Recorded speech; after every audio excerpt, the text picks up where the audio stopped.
Good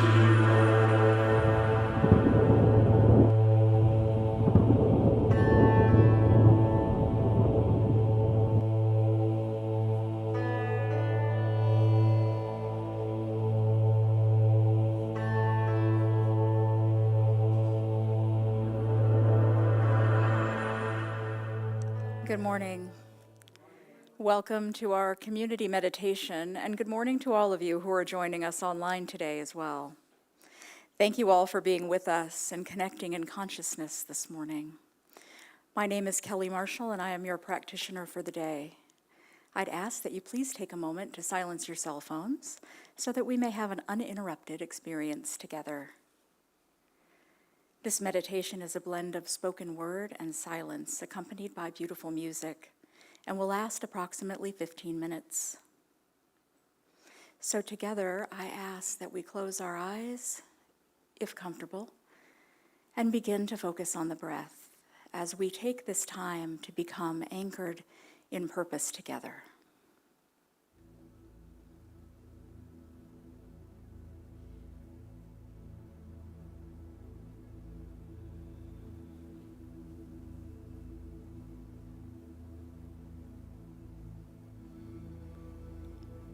Rest and relax in this moment.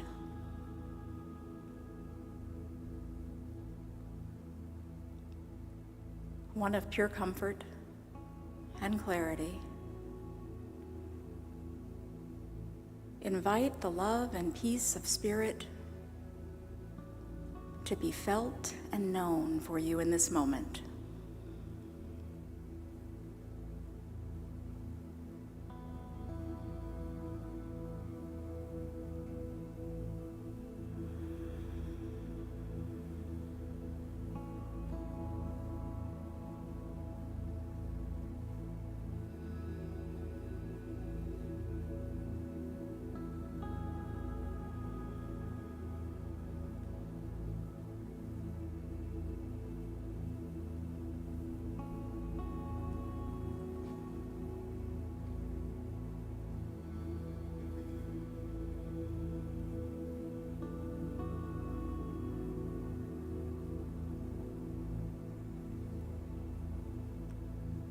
Continuing to be present, I invite you to explore the idea of purpose.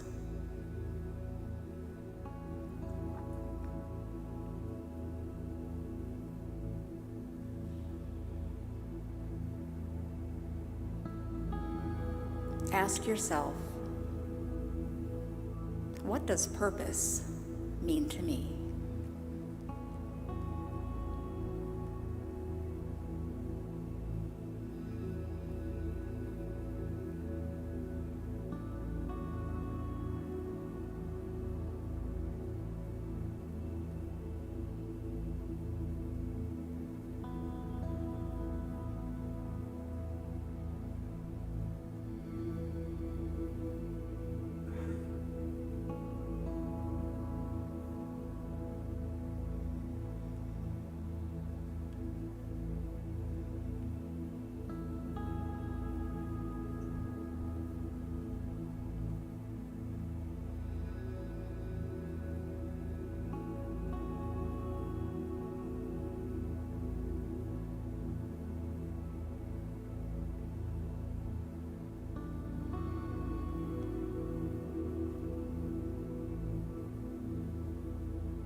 What are the greatest gifts I bring to the world?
How do I see spirit in these gifts that I share?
What is my heart telling me right now?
I invite you to take these words for yourself.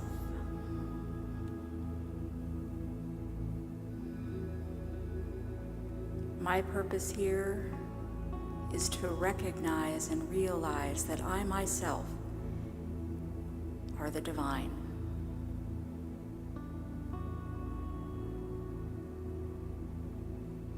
While wrapped in the comfort of knowing that I am one with all, I embrace love, peace, prosperity,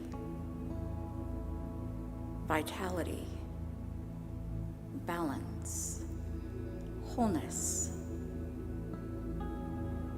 and the sense that I am this always.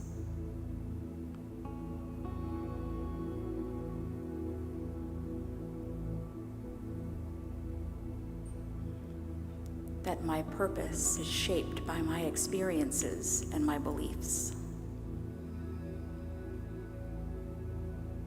That I honor myself with truth and wisdom, and exploring all that is available to me all the time.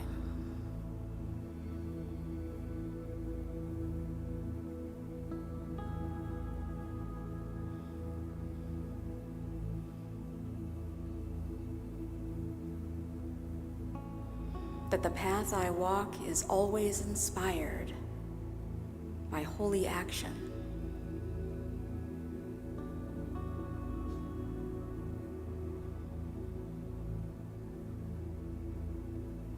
That I am guided by love and a belief that love is all I need.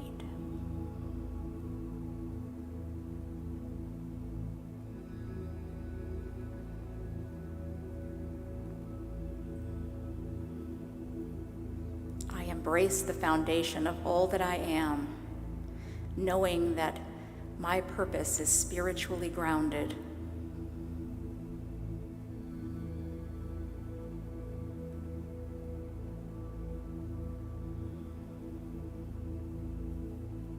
And I remain open to the exploration of infinite possibility for myself, for my community, and for the world.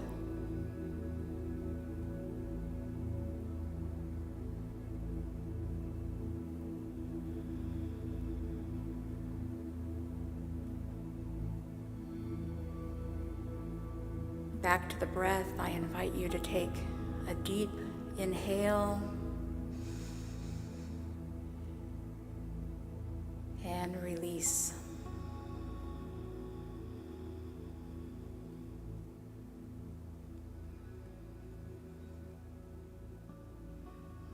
As I welcome you back to this space, thank you. Our service will begin in about 15 minutes.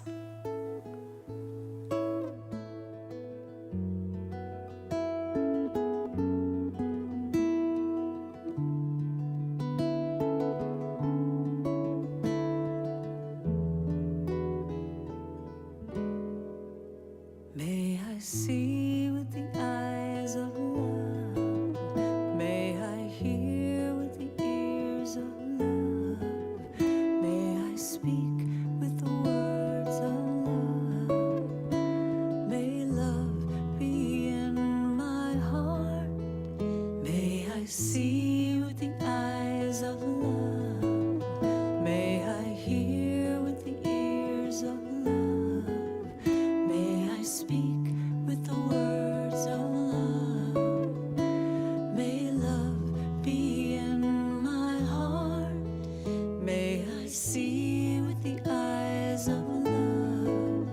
May I hear with the ears of love. May I speak with the words of love. May love be in my heart. May I see with the eyes of love. May I hear with the ears of love. May I speak with the words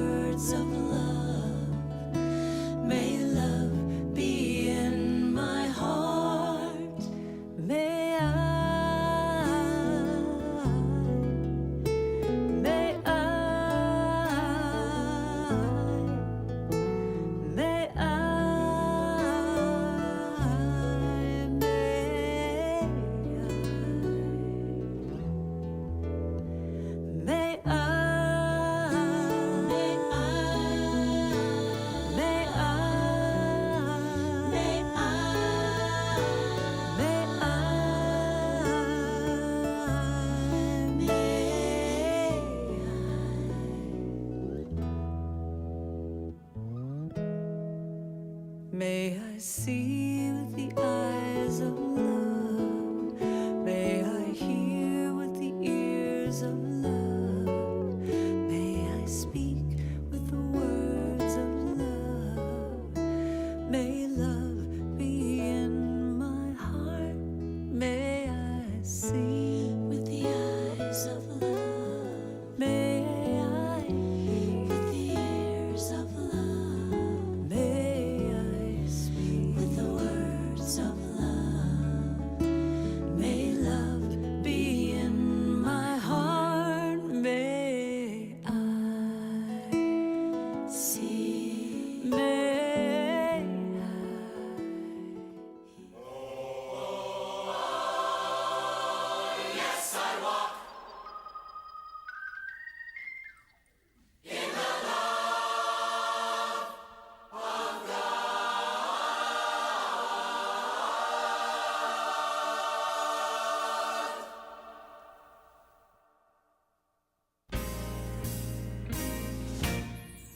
There is a power, a presence, one life of all, and no other power can exist outside of the infinite.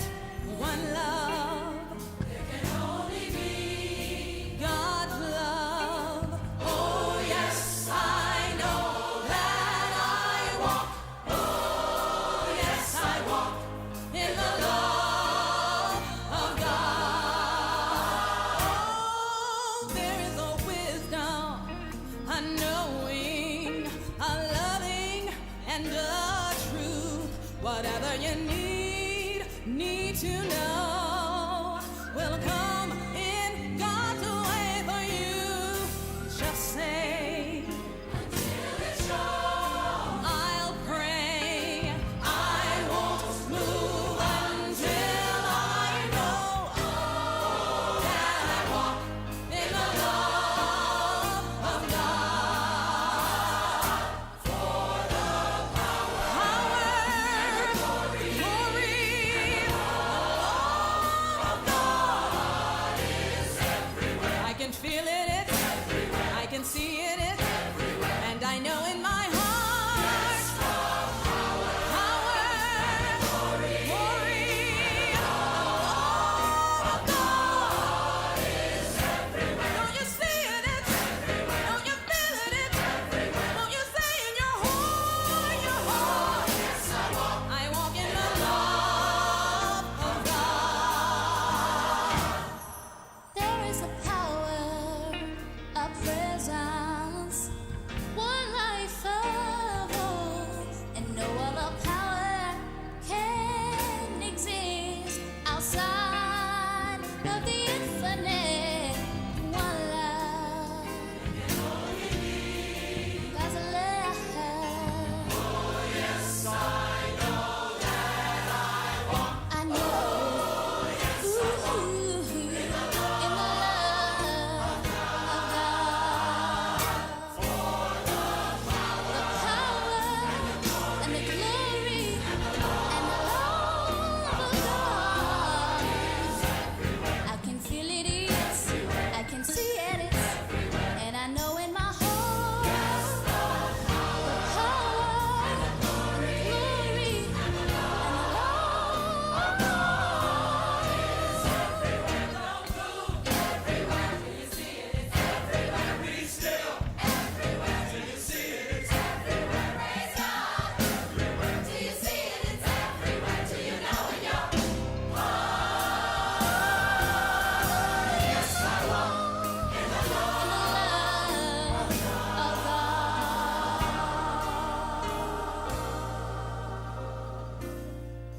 There is a power, a presence, one life of all, and no other power can exist outside of the infinite. One love, God's love. Oh yes, I know that I walk. Oh yes, I walk in the love of God. I walk in the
Something's calling me. It was like something was calling me and pulling me into a different direction. And then I found Center for Spiritual Living Greater Las Vegas. My relationship with the center has shown me a deeper realization of God and how this indwelling presence guides, sustains, and directs me in every capacity and every experience in my life. As I continue to study the teachings of these great mystics and sages, I will find more love, peace, and a general sense of universal good and harmony in my life. Something's calling me a little bit deeper than I've ever been before. Is something calling you?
Well, good morning, Center for Spiritual Living. What a beautiful day it is to be here in this amazing place that we call home here. I saw a few new faces this morning. I'm happy to have you with us here today. I'm so delighted that you found us. If you'd like to give us a little bit of information about you, in the back of the seats in front of you, there's some connection cards there.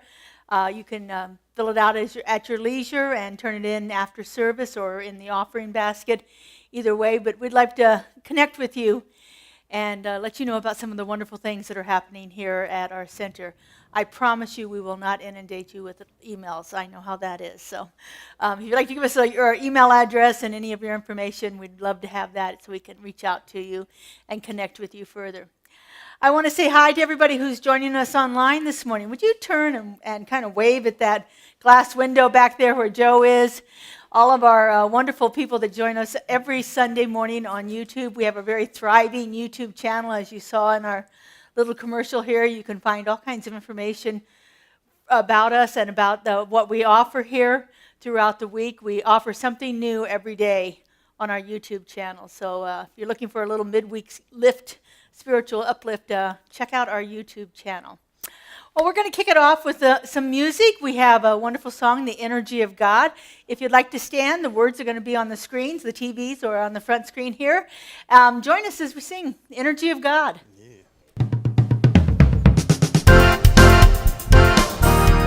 Oh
It's all good. We need our daily dose of hugging.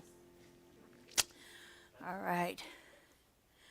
We're going to shift a little bit here and go into a little more contemplative time with our affirmation of the day and our invocation given to us by our practitioner of the day, Kelly Marshall. Kelly? Good morning again.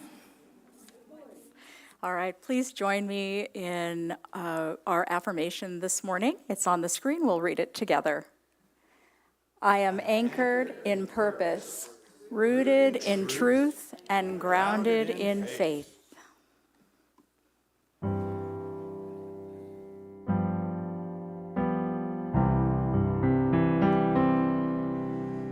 Sweep into my soul. Sweep into my soul. Oh, Spirit divine, sweep into my soul. Let's sing it now. Sweep into my soul. Sweep into my soul. Oh, Spirit divine, sweep into my soul.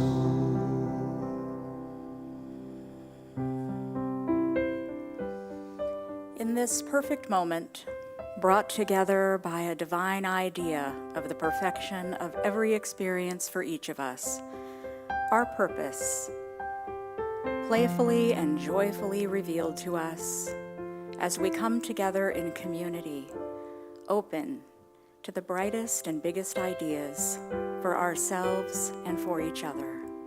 It is in this moment that I affirm that God is all there is.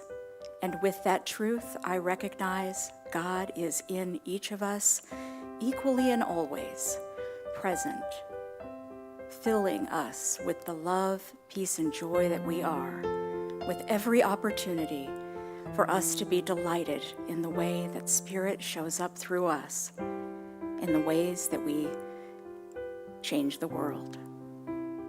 For this moment, for this experience together, I am so grateful, and so it is.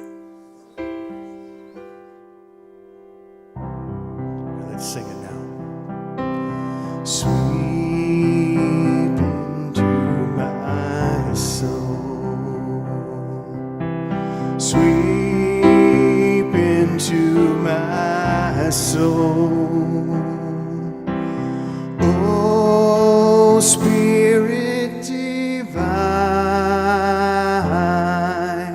sweep into my soul. Sweep into my soul. Sweep into my soul. Oh, Spirit divine, sweep into my soul. Oh, Spirit divine,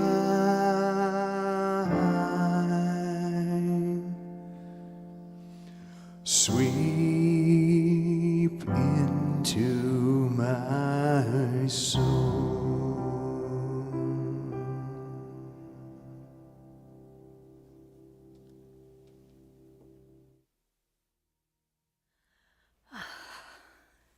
Thank you, Kelly. That was beautiful. Thank you, Justin. And Merlon, what an affirmation. What was it? Anchored in purpose, rooted in truth, and grounded in faith. I love that. Anchored in purpose. That's our title for today.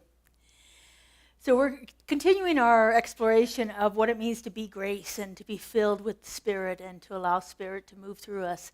So far this month, we've talked about what grace means and how we can set intentions to live a life of grace. Today we're going to move it into a little bit deeper level by talking about purpose and our purpose in life, what it is that we're actually called to do. Several years ago, our community did a book study on a book called The Big Leap. And in there, the author, Gay Hendricks, says that when we're living truly in our purpose, then we're living in what he calls the zone of genius. The zone of genius, where we are working, these are where you would do things and not get paid for them. This is where you would work for something and not even worry about what kind of benefits coming to you because you're so filled with the Spirit as it moves through you in the experience. And so this idea of being anchored in purpose is that idea of living in our zone of genius, living in that thing that we actually came here to do in our life. And this is an ever-evolving experience for us. I know for myself now, I'm here at 65 years, and it just keeps changing and growing and becoming more wonderful every day. Somebody told me the other day I was full of it, and I thought, you know what, I think I am. Thank you very much. They didn't mean it that way, but that's okay. So, anchored in purpose. When I was working on this title, I remember a conversation I had several years ago with a friend of mine who was a naval officer, and she served on an aircraft carrier. And I remember us talking about the scale of things on that ship that she was on, because they're so unbelievably massive. They're like a block long, kind of crazy thing. Anyway, she was talking about the anchor and the chains that attach to the anchor.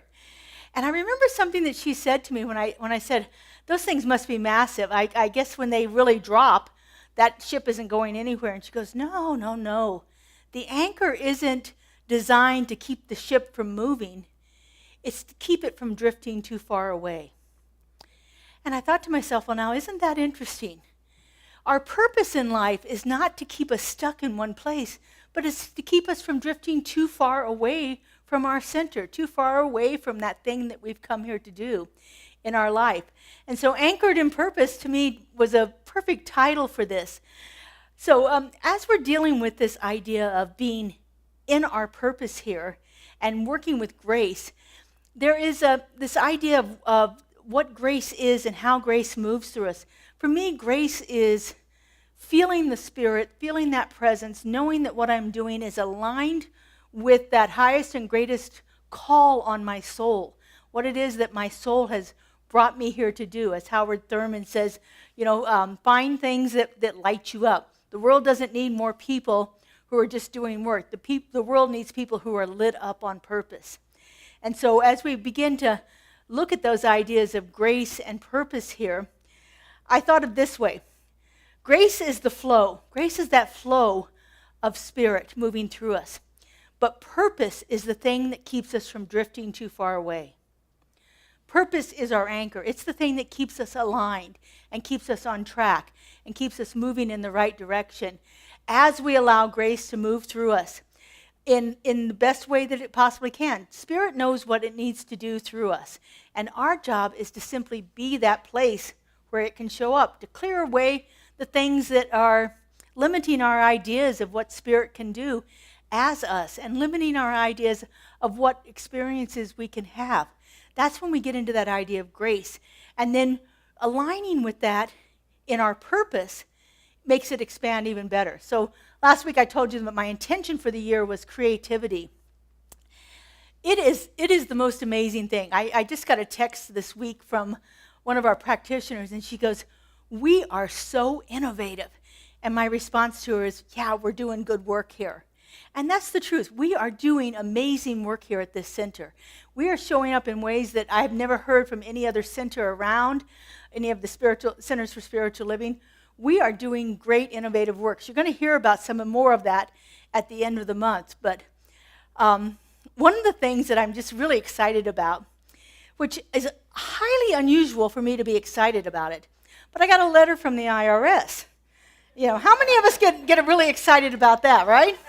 I walk in here this morning, on my desk is a letter from the IRS. I thought, oh God. Well, back last January, we started the process to create an educational nonprofit to align with our center here so that we could actually apply for grants and create some wonderful programs. The letter from the IRS was, we've been approved. So we are now, yes.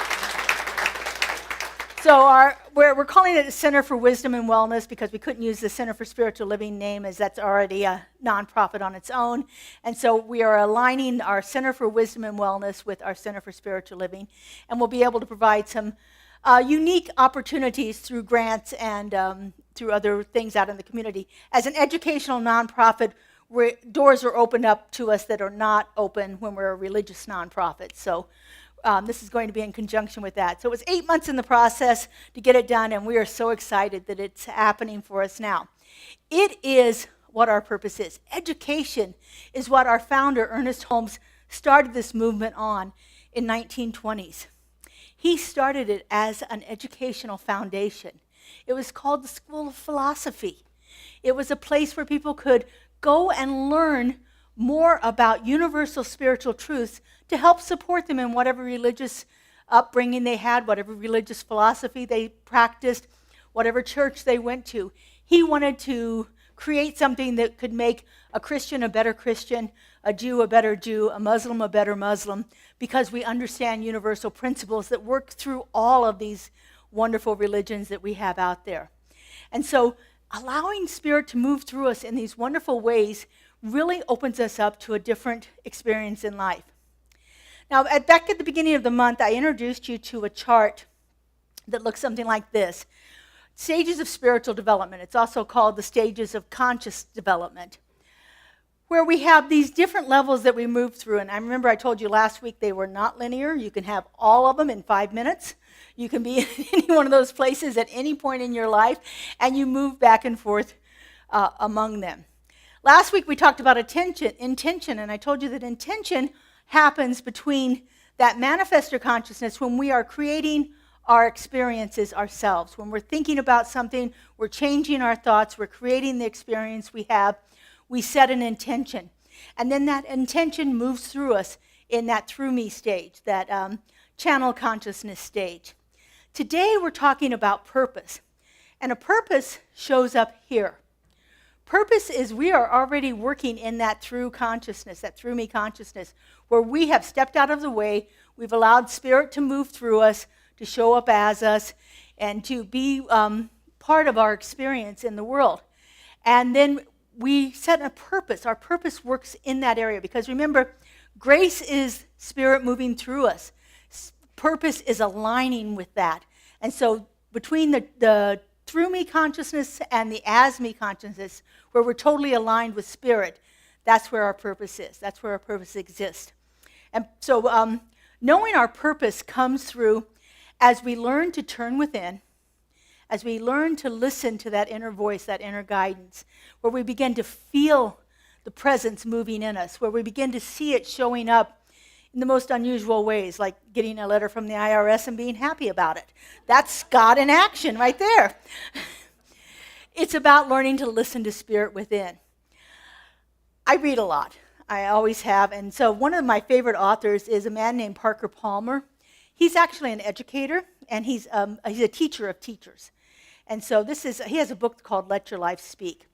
And in there, he says, before I tell my life what I want to do with it, I must listen to my life telling me who I am. I must listen to my life. In other words, I must listen to that internal voice, to the guidance of Spirit moving through me to let me know who I am and how my life is unfolding through it. Before I tell my life what I want to do with it, I must listen to my life telling me who I am. Purpose is listening to that truth that is quietly whispering itself within us all the time, and then aligning with it and allowing it to be our experience there. The poet Rumi puts it this way: let yourself be silently drawn by the strange pool of love. It will not lead you astray. Let yourself be drawn by that inner voice, as he cries at the pool of love. Let us be drawn to that and allow our life to be led by that love. When we surrender to the pull of Spirit, then grace is there to do the heavy lifting. Grace is there to back it up. When we step out of our own ego, step out of our way, and allow Spirit to move through us, grace rushes in to fill the space and allow it to unfold for us. This spring, I was led to read a book that I've heard about for years and actually consciously avoided reading because I thought it would be too traumatic for me to read it. The book is by Viktor Frankl, and it's called Man's Search for Meaning. If you don't know who Viktor Frankl was, he was an Austrian psychologist in the 1930s. He was also Jewish. And so, of course, being Jewish in Austria in the 1930s led him to be captured by the Nazi soldiers and taken to concentration camps, where he spent several years being shuffled from one concentration camp to another. So you can imagine why I thought it might be too traumatic to read this. Man's inhumanity was so prevalent throughout all of this book, I didn't think I could take it. But there was such rich wisdom in there that I'm really thrilled that I persevered and finished reading the book. So he is one of the greatest teachers about purpose, about living your purpose, about finding your purpose and living true to that. He observed those people in those concentration camps, his fellow human beings in the concentration camps, endure the most unimaginable suffering. The most unimaginable things that people can do to each other, he witnessed. And the one thing that he found in common with every single person who survived it was they had a sense of meaning in their life. They had a purpose. They had something that they wanted to live for in there. In his book, he says this. He says, those who have a why to live can bear almost any how. If we have a reason, if we have a why that we get up in the morning, if we have a why we go about our days, if we have that purpose in mind, then we can stand every trial that comes our way. But without that purpose, then life seems empty, and it's very easy for us to give up.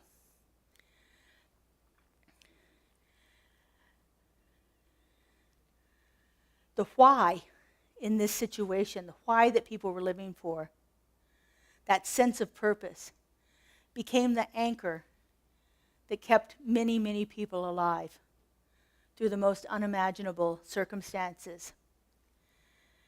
He goes on to say, life is never made unbearable by circumstances, but only by the lack of meaning and purpose.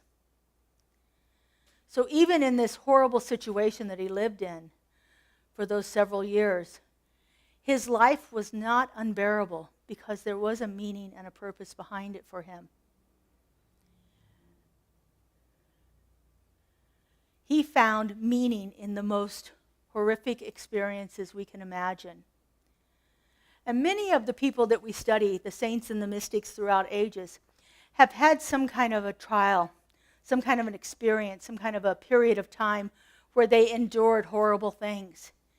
And they came through them because they found a sense of purpose in their life.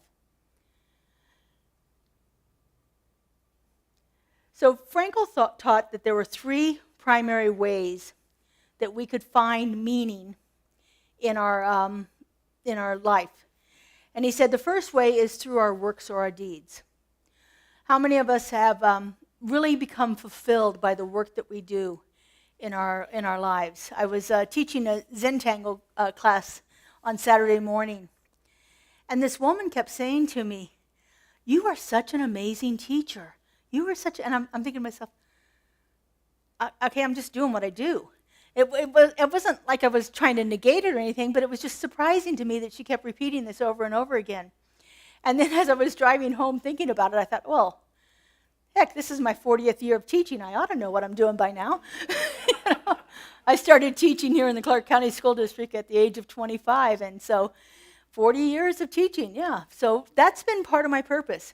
Setting up this educational nonprofit was a huge call on my soul to do that, to find a way to spread these teachings out in a greater way in our community.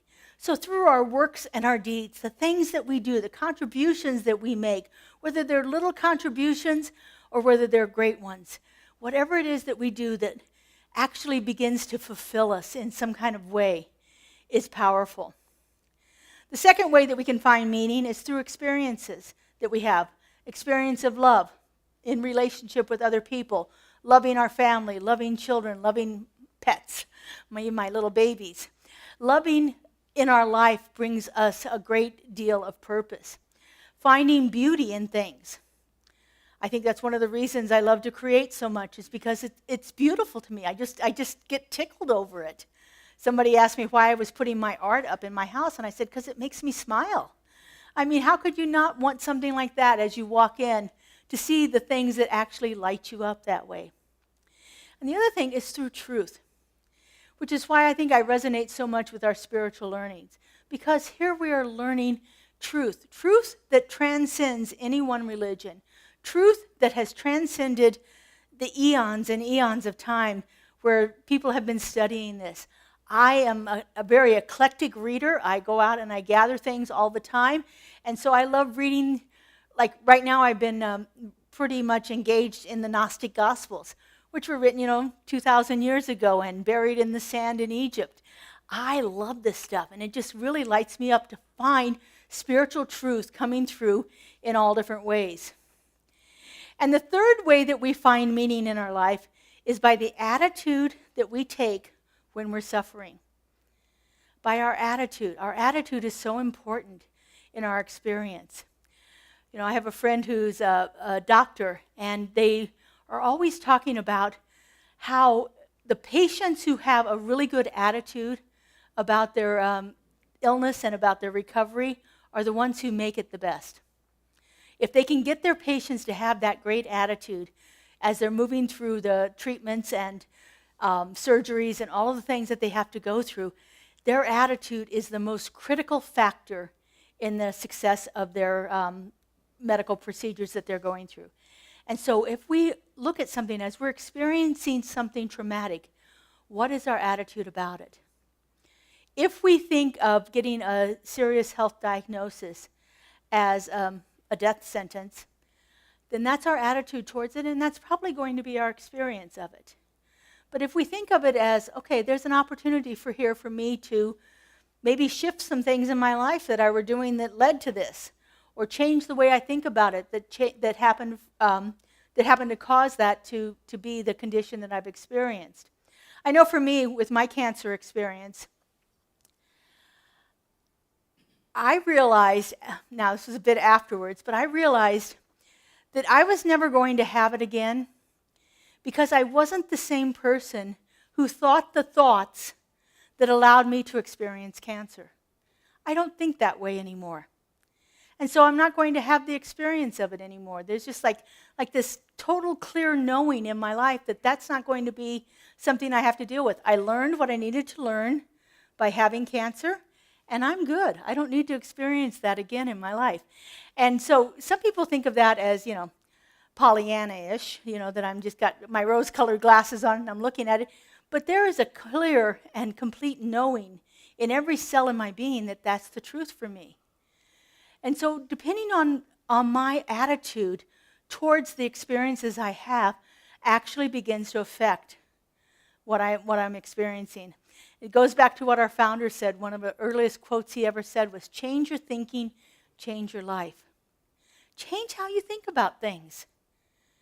I was a different person who thought it was possible for me to have this kind of cancer. I remember thinking that, reading about the cancer, and saying, oh, I've got that, I do that, oh, I could get cancer. I literally remember thinking that. And about 20 years later, I have the cancer. But I don't think that way anymore. And so I don't have to worry about experiencing it again. And so we can always choose how we're thinking about things. We can take those illnesses that we get, those diagnoses of an illness, and say, that's how it's going to be. this is the prognosis, this is what's going to happen, there's no other way about it, this is what medical science says. Or I can say, yeah, thanks for the information, I'll go live my life differently. It's always a choice for us. But when we are actively choosing our attitude for anything that we are experiencing, then we get a choice there to choose something different. We get a choice to have a different experience in that. And so when we are anchored in our purpose, when we are aligned in what is our highest and greatest good that's moving through us, we discover that grace doesn't bypass our suffering, but it transforms it into something else. I was transformed by the experience I had dealing with cancer. I am not the same person that I was experiencing it. And I think that's possible for any illness that we have, any kind of condition. Now, even though I may have been transformed by it, or someone has a change in attitude and is transformed by it, doesn't necessarily mean that they will survive it. But the chances are they're going to have a totally different experience moving through it than they would have if they were in that original attitude that they were feeling at the time. So always we have that opportunity to change what it is. We are not always able to dictate all the circumstances that we're going to experience in life. Viktor Frankl could not change the experience that he had. He was arrested. He was taken to the concentration camps. He was abused there. He had to do everything that he could to survive there. You might say he was in that victim consciousness at that point, but he chose not to be in the victim consciousness. He chose to have a different attitude about it, and therefore he was able to survive that. This is one of his most famous quotes from the book. He says, "Everything can be taken from a person but one thing, the last of the human freedoms, to choose one's attitude in any given set of circumstances." We are always at choice on how we think about something. We are not always at choice about the things that are happening to us, but we can always choose how we think about that. When we're anchored in purpose, we understand that grace is not going to bypass the suffering, but it's going to transform it. And it transforms it through the attitude that we have about the situation. And so, are we allowing grace to transform our experience here? Or are we being stuck in that? So again, there's that quote. Anchored in purpose, we discover that grace does not bypass suffering, it transforms it. So, one of the people that we study a lot here is the amazing Joel Goldsmith. How do we allow grace to get there? How do we allow our consciousness to be transformed? He says this very clearly: the presence of God does not remove our problems, but transforms the consciousness in which we meet them. So by having an active relationship with Spirit, by allowing Spirit to be the guiding and directing force of our life, by allowing grace to move through us, we can actually transform our consciousness and approach each of those situations with a different attitude. We can begin to approach everything through that attitude of grace. That this is all going to work out. This is something I just need to move through at this particular time in my life, and that it will be one step closer to moving into that attitude of grace there. So Goldsmith says that our true purpose is to be an instrument of Spirit. Our true purpose is in that through me stage. Our true purpose is to allow ourselves to be the vessel through which Spirit shows up here in the world. And then it's going to show up in whatever beautiful and amazing way is uniquely perfect for you. And that's what one of the most delightful things that I've found here in the Center for Spiritual Living and the work that we do here in consciousness, is that when I step out of my way and allow myself to live authentically, to live in alignment with Spirit, to live as I'm guided to live, as I vision my life to be, then life unfolds beautifully and easily. We're not here to make something happen. If I was trying to make all of these wonderful things happen in my life, I would probably be frustrated a lot. But I am here to allow Spirit to move through me, to allow grace to move through me in whatever way it is this wants to show up.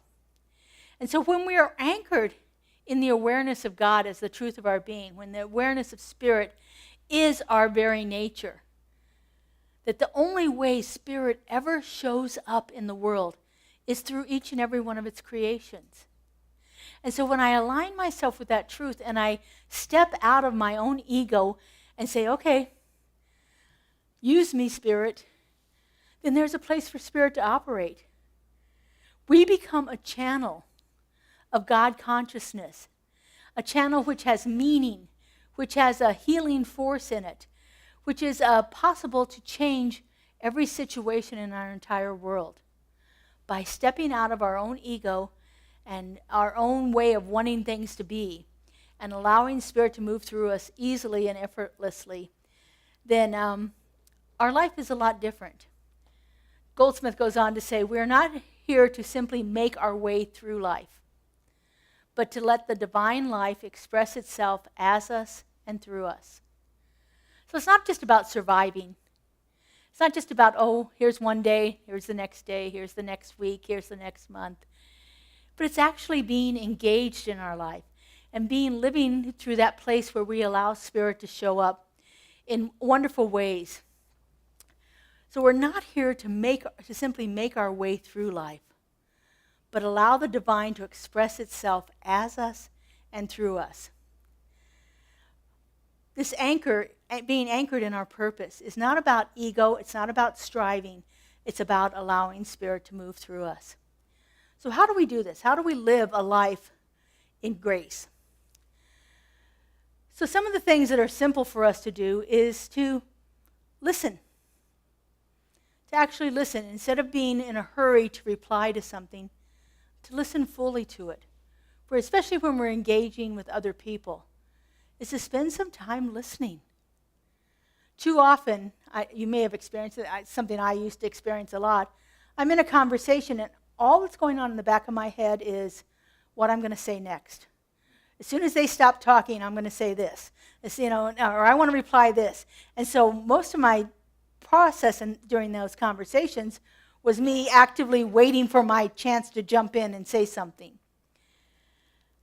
But when we learn to deeply listen, which is one of the things our practitioners are masterful at, is that deep listening, to actually hear what's going on and to hear the words behind the words, to hear the thoughts that are moving through that have made those words come into our experience there. When we begin to deeply listen, we have a different experience of grace in our life. The other thing is to learn to be more compassionate instead of judgmental, especially towards ourselves. We are harder on ourselves than anybody else could ever be. And so learning to soften ourselves, to learning to soften and listen with compassion, an open heart, to actually experience what someone else is going through is a great way to allow grace to move through us. And the other thing is to find that zone of genius. What is your unique gift that you came here to offer to the world? I know many of you out here, and I know there are some amazing gifts going on. Things that no one else has been able to bring forth the way that you are able to do it. We have amazing talent here in this community. And so offering our unique gifts in ways that are not just serving us, but are serving the greater world, serving those around us, actually begins to let us live in that divine flow, in that flow of grace. Our founder, Ernest Holmes, puts it this way in the Science of Mind. He says, the universe holds nothing against us, and it can only flow into us at the level of our acceptance. So, are you listening? Are you accepting that other people have things to say here? Are you being compassionate or judgmental? Are you offering your unique gifts to the world? Are you accepting that that is your divine purpose and the reason that you've come here? Or are you pushing it away because it sounds like it's too much to bother with? Every moment we have an opportunity, a choice to make. We can accept our purpose and we can live our life with meaning. We can allow that grace to move freely through us and carry us throughout all of our life. We can keep ourselves anchored in spiritual truth, grounded in what we know to be divine. And we can allow grace to move through us into the world. And when we do that, we begin to live a life unimaginable, a life of beauty and joy and grace in all ways. So let's anchor this a little bit here with a little bit of our spiritual practice. This is our practice of using affirmations. And so would you repeat after me? My purpose is clear. My purpose is clear. My why is strong. My why is strong. I shine my light boldly. I shine my light boldly. And I allow grace to flow through me in every moment. I allow grace to flow through me in every moment. And so it is. And so it is. So today we are doing what we lovingly call our prayer wall. So I'm going to invite our spiritual practitioners to make their way up here. So in our prayer wall, we our spiritual mind treatment is a 5-step treatment, a 5-step prayer. I'll start it off with the first 2 steps of realizing the presence of God and unifying all of us with it. And then this is the next part, is where you guys come in. This is the realization stage. This is where we actually claim something for ourselves. So as I've been talking today, maybe something came through for you that might be something that you want to experience more of in your life. Maybe your purpose has to do with something with creativity, and so you want to experience more creativity in your life. Maybe you're wanting a little bit more vitality and energy and movement happening around you physically. Maybe you're looking for a little clarity, or a little bit more balance, or even some abundance. Whatever that is in your life, this is your opportunity to come up and ask our practitioners to pray for you for one of those things. And so you do that simply by coming up and saying, my name is Laura, and I would like more creativity.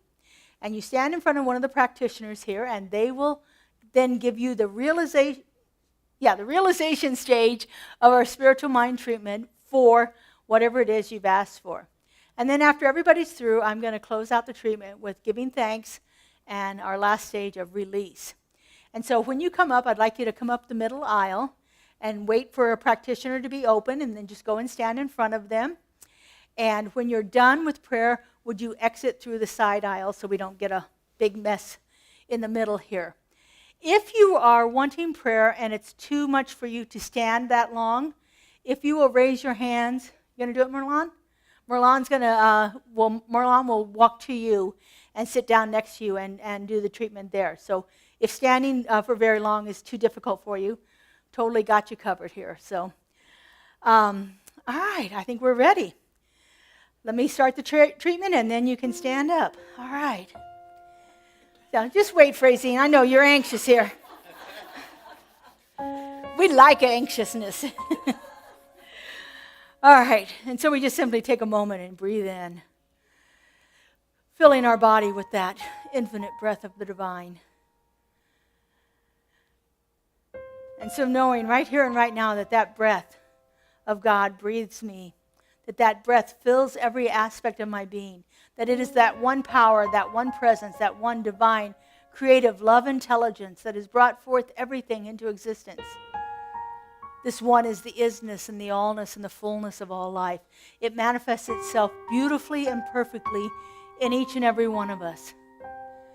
And because I know this is true, I know that the presence of the divine resides right at the very heart of my being.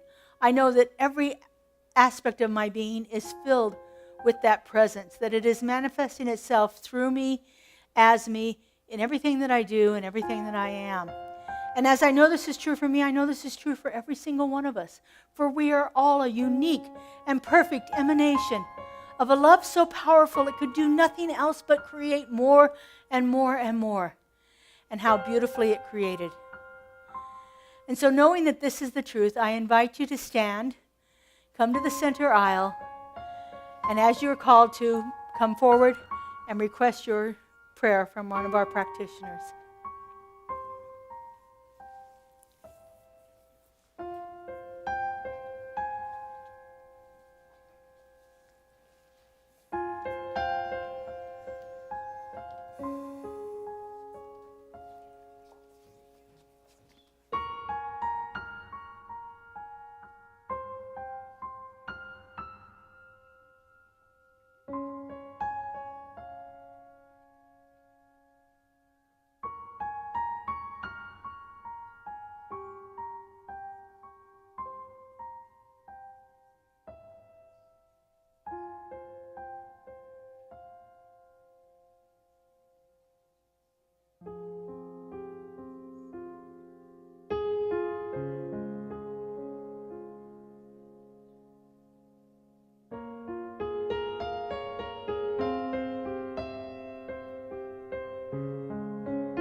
know how grateful we are for every prayer that has been requested here, because we know that simply the act of asking for prayer sets God in motion, sets Spirit in action to fill us with all that we can desire. And so I'm so grateful for the willingness of each person to come up to ask for prayer. And I'm so, so grateful for all those prayers who are left unspoken but are known in the consciousness of mind right here and right now, because I know that those too have been acted upon. And so we simply release this word into the law, into that creative mind that always says yes, that knows no lack or limitation, and is always unfolding itself under grace and in perfect ways. We let it go and we let it be. And together we say, and so it is. I am letting go of the things that no longer serve me. As I'm letting go, God's revealed and I am whole. I am letting go of the things that no longer serve me. As I'm letting go, God's revealed and I am whole. I am letting go of the things that no longer serve me. As I'm letting go, God's revealed and I am whole. I am letting go of the things that no longer serve me. As I'm letting go, God's revealed and I am whole. I am letting go of the things that no longer serve me. As I'm letting go, God's revealed and I am whole. I am letting go of the things that no longer serve me. As I'm letting go, God's revealed and I am whole. Beautiful. Thank you, practitioners. Thank you, everyone. Thank you for all the prayer requests. I know those are being acted upon right here and right now. All right, and so now is that opportunity we have to support our community financially. We are a nonprofit, religious nonprofit, 501c3, and receive most of our funding through your generous donations. And so we have several ways you can give online if that's your preferred way. We also gratefully accept cash and check donations here today. And so if you would, just put your hands over your heart. And would you repeat after me? This gift I give goes forth from me, does amazing and miraculous things, and returns to me in kind, pressed down and overflowing. And so it is. We're singing More Equals Give. More Equals Give. This one's got a nice beat. Words are on the screen. If you want more love, give love. If you want more joy, give joy. If you want more peace, give peace. If you want more, give. If you want more, give. If you want more money, give your money. If you want more time, give up your time. If you want more friends, be a friend. And if you want more, give. And if you want more, give. When you give, you receive. It's as simple as that. There's no effort, no struggle. It's just a simple fact. Oh. Okay. We'll get this timing right. And so we just simply give thanks for everything that we've received here today, knowing that all of this goes forth from us, does wonderful things in our community, and returns to us as unfold blessings. And so it is. Thank you. All right, we have just a couple of announcements here. We are finishing up the accepting of the payments for the Gourmets for God. This is our annual fundraiser where we get together and have fun as well as funds, and lots of food involved in this and so forth. So people have bid on that, and so we are accepting your payments. If you need help with that, see Kelly or Kaylee in the back. They'll be happy to help you with that. We're doing most of them through online, but you should have received an email for any bids that you were doing. Keep an eye out throughout the next coming months through the fall, because there'll be some events where you'll be able to still attend even if you didn't bid on them. So we have a couple of events happening this fall that we need some volunteers for. The first one is our fall creativity event, where we had a wonderful craft and art show last year here. And so we need some help organizing that this year. So we've got a couple people signed up last week, but we'd sure like to have a few more people for each one of these events. And then our other one is Dress for Success clothing drive. I've had numerous people telling me they're cleaning out their closets and they want to donate this to a good cause.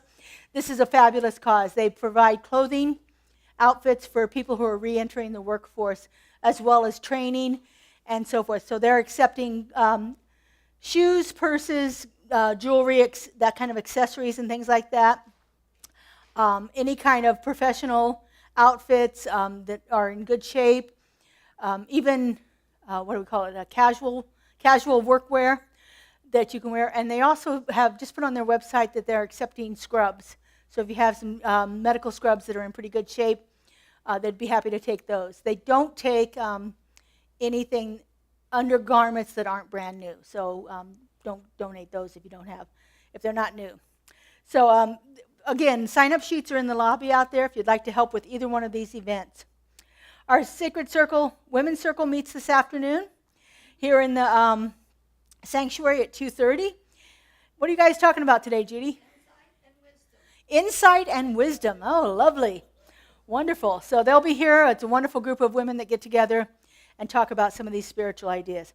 And then after that at 5 o'clock is our Rhythm, Sound, and Soul group. This is a drumming, dancing, chanting, movement kind of group. We clear the space here, and they have beautiful instruments and just create a wonderful experience. So if you're looking for something that's kind of meditative and movement involved, come back and join us for that.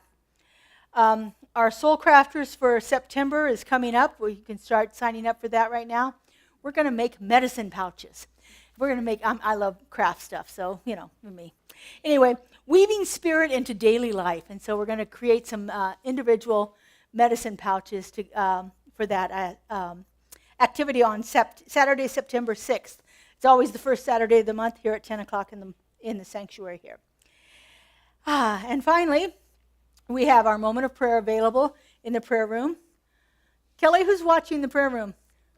Clay T. So Clay T will be at the door right outside of here, and she will be able to direct you in if you would like to have some more prayer in addition to what you've already received. Our practitioners are available and happy to help you with that. And since we have the Rhythm, Sound, and Soul meeting here and they need the floor space, we need to stack the chairs. So if you are physically able to do so, would you please help us stack the chairs after service? Don't do it if it's not comfortable for you. So we also need them to not touch the stained glass or the pop-up bookstore, which is available this Sunday. It'll be back again the second Sunday in September, I think. Is that right? 7th and the 14th of September is when we'll have it back. So we have it open. We have our pop-up bookstore twice a month. So it's still available for today, so check it out. We've got some wonderful things. Kelly's always bringing something new in. There were some beautiful rose quartz hearts that I was coveting a little while ago. So, yeah, that whole "thou shalt not covet," I don't go with that one. Would you stand, please?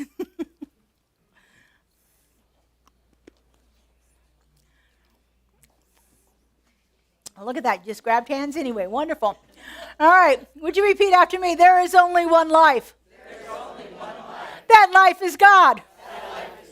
That life is perfect. That life is my life now. Have a beautiful and blessed week. We'll see you all next week.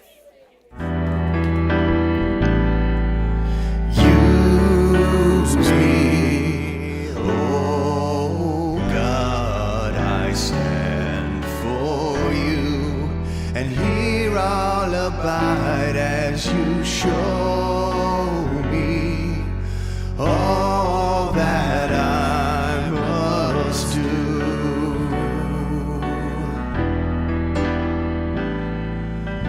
Use me, oh God, I stand for you, and here I'll abide as you show me all that I must do.